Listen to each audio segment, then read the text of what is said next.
young people have no idea what it's like to be a baby boomer. That's for sure. But we do, because John and Nancy are still talking.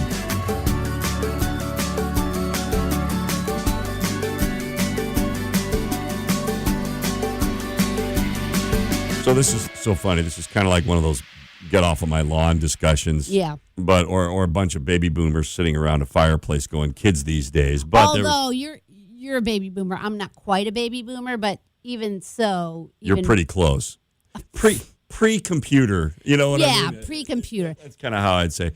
But there was a fun discussion online, just people who are our age or my age or, pre-computer people, just saying, look, these kids have no idea what the world was like before computers and before all this, instantaneous society that we're living in. And just some of the observations they made were funny, so we thought we'd pass some of these along today. And I think the most I really believe this, the most poignant one of these things is, hard to believe, kids, but decades ago, it was not very common to take pictures.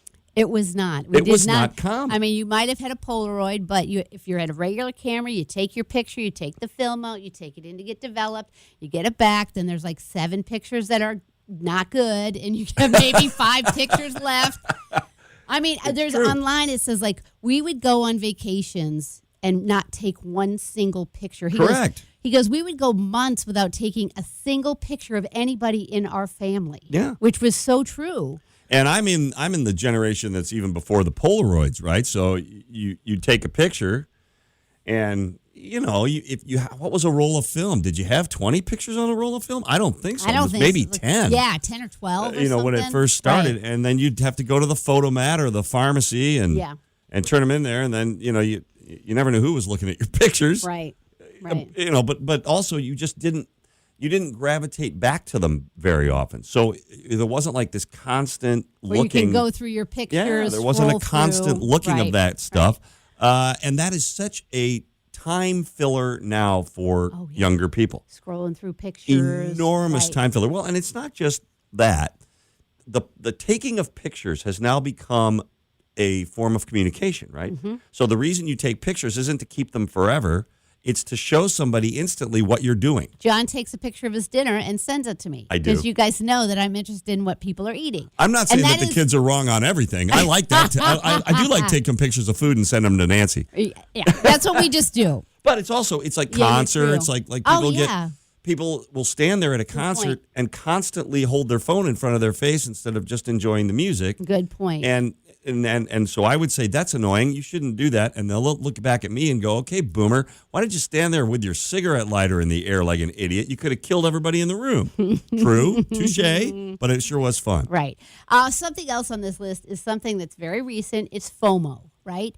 Fear of missing out. Oh, yeah, right? for sure. So because you're at home on a Friday night and you see, well, so-and-so's there. Well, I didn't get an invite. You see all the pictures on social media, what everybody else is doing. Right. So you have this fear of missing out where you guys, we had no idea back in the day what we were missing out on. Yeah, we thought Friday night. We thought we were missing out on. It's a perception. Friday night at 7:00, Man from U.N.C.L.E. was on. That was good enough for me. I didn't need anything else. We didn't know that 3 other people out of the friend group were maybe getting together. And you know what? I think that is the lack of social media back then was a good thing.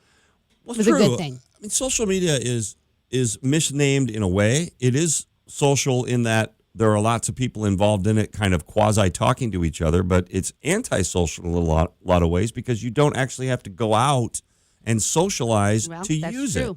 So, we used to have, I was just telling Nancy this before, my friend group, when I was in high school, we hung out at the record store. That's where we went.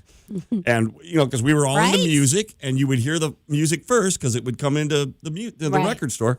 And that's where you'd see all your friends because everybody would be in there browsing through records and, you'd flirt with girls. And now people would go to the record store and they'd take pictures and be like, smile, John, we're going to put this on Insta. No, they don't go because there are no record stores. They order everything on Amazon or whatever. Yeah. You know what I mean? It's just different. Mm-hmm. So that was our socialization. You would actually physically link up with people. And so this generation just doesn't get that. No. They don't understand it. Nope. The point of the discussion is not to say anybody's better than anybody else. No, It's just so drastically different. different. If you lived rurally, okay, if you lived out in the country, it was not uncommon to dress like everybody else. Everybody wore the same thing, right? You'd wear the same pair of jeans, the same shirt, same Carhartts, and the same hat. Whatever was at the mall. Whatever was or at the local they didn't have a store, mall. Or They the had Kmart. Right. Well, no, but you know what I mean. There wasn't these specific shops, high-end shops, mostly, those are bigger city type You didn't things. have skinny jean hipsters out in the middle of the country. It just didn't work out that way because the supply was not there for clothing. The other thing is just and I love this, but kids these days and just younger people, like, what do you mean? What's an encyclopedia? Like, John and I could sit here and argue about the same point, each thinking we were correct. Now we just look it up on Google, right? We'll be in a group at a party or something, or just a get together, and two people will be arguing, like, well, no, I don't think it's this. I think it's this. No, I don't think it. Well, I'll just go ahead and Google that, and then we'll just set this straight now. Where back then, that argument would go on for months. Or you could ask people. You could ask your parents or your family or your friends or your teachers. Or there was always the library. But now, and we can end on this because this is what I think is probably one of the biggest points of the generation that's now got Google at their fingertips. Right. Okay.